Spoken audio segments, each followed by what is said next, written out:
La première tétée est capitale pour la suite de l'allaitement. Une première tétée réussie, c'est quasiment l'assurance de bien réussir le démarrage de son allaitement et même poursuivre son allaitement sur le long terme, jusqu'au sevrage naturel de bébé si c'est votre envie. Pourtant, après la naissance, il y a quelques événements qui risquent de perturber cette première tétée, des événements qui risquent d'entraver la réussite de votre première tétée. Justement, dans cette vidéo, on va voir ensemble comment se déroule la première tétée, qu'est-ce que le colostrum, le lait que vous allez offrir à votre bébé lors de cette première tétée et quels enjeux il y a à lui offrir ce lait maternel. Mais surtout, restez bien jusqu'à la fin de la vidéo parce que je vais vous expliquer comment faire pour éviter de rencontrer les obstacles qui risquent de mettre en difficulté votre première tétée. Alors comment se passe cette première tétée? Vous vous imaginez en salle d'accouchement, vous accouchez, que ce soit par césarienne ou par voie naturelle.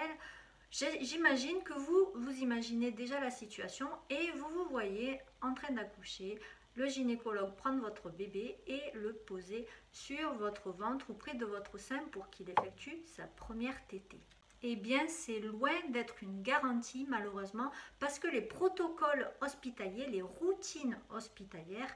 risquent d'être prioritaires et le sont souvent sur votre rencontre avec votre bébé. Malheureusement, ça a un impact sur l'allaitement parce que ça retarde la première tétée et donc en retardant la première tétée, ça diminue vos chances de la réussir. Alors, qu'est-ce qui est prévu concrètement dans ce protocole, dans cette routine hospitalière qui va venir entraver votre rencontre avec votre bébé? La plupart du temps, à la naissance, votre bébé va être pris par la sage-femme et va être ensuite essuyé, voire peut-être même nettoyé après la naissance. Il se peut qu'on lui prenne des mesures, qu'on mesure sa taille et qu'on pèse son poids. Il est aussi très courant qu'il y ait une application de gouttes dans ses yeux et même qu'un membre du personnel procède à une aspiration nasopharyngée des glaires qui peuvent rester présents. Selon le lieu de naissance que vous allez choisir, ce protocole sera plus ou moins prioritaire sur votre rencontre avec bébé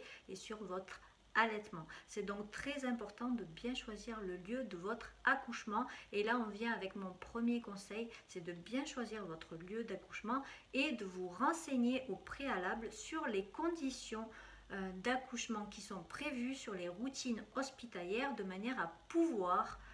anticiper les conditions de naissance et les conditions dans lesquelles vous allez pouvoir effectuer votre première tétée. Ceci dit, j'ai encore d'autres conseils pour vous que je garde pour la fin de cette vidéo pour vous aider à réussir votre première tétée et faire en sorte que votre allaitement et votre rencontre avec bébé soient prioritaires sur les routines hospitalières qui ne sont pas urgent. Avant de poursuivre, je souhaite quand même vous parler du colostrum, le premier lait maternel que vous allez produire pour votre bébé et ce sera le colostrum qui sera présent lors des premières tétées. Peut-être qu'actuellement vous êtes enceinte, vous êtes en période de grossesse et que vous avez déjà des premières gouttes de colostrum qui commencent à sortir de votre mamelon, auquel cas vous avez peut-être des auréoles sur vos t-shirts et c'est le signe que le colostrum est déjà en production. La première tétée, appelée aussi la tétée d'accueil, porte ce nom parce qu'elle sert bien sûr à accueillir votre bébé et elle permet aussi de prolonger la fusion qu'il y a entre la maman et son bébé lors de la grossesse.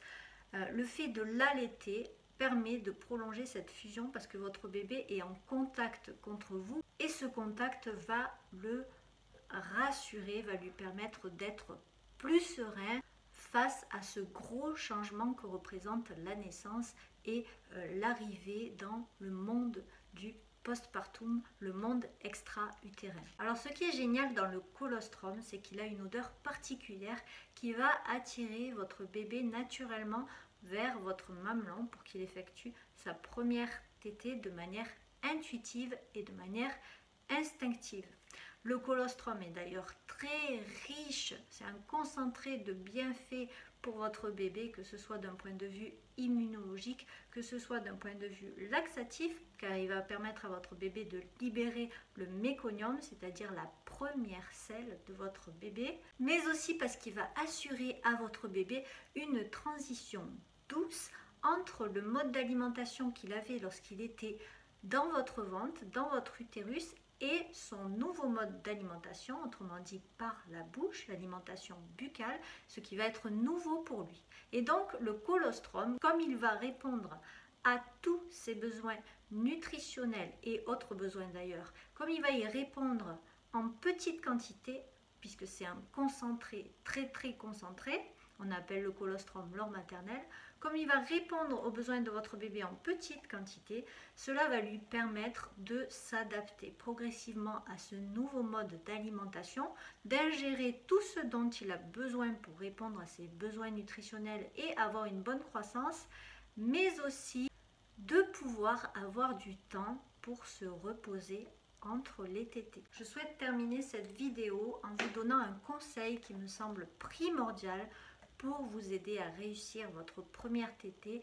et pour bien démarrer votre allaitement. Il s'agit de rédiger votre projet de naissance favorable à l'allaitement.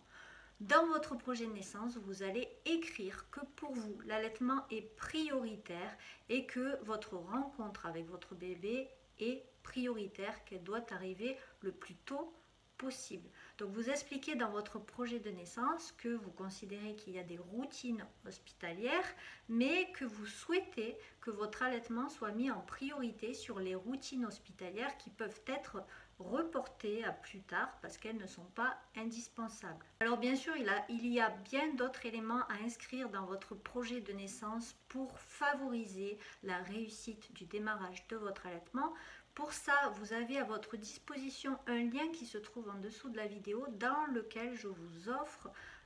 un guide gratuit à télécharger sous format PDF dans lequel vous allez pouvoir rédiger votre projet d'allaitement, prendre conscience de tout ce que vous souhaitez pour votre allaitement et établir votre projet de naissance de manière à maximiser vos chances de réussite de cette première tétée et de votre première semaine d'allaitement. Pour le recevoir, c'est très simple, il suffit de cliquer sur le lien en dessous de la vidéo, vous inscrivez votre adresse email et puis moi, j'ai plus qu'à vous envoyer le format PDF de ce projet d'allaitement à l'adresse email que vous aurez inscrite après avoir cliqué. Voilà, je vous dis à bientôt dans une prochaine vidéo. Très heureux allaitement à toutes. Ciao, ciao.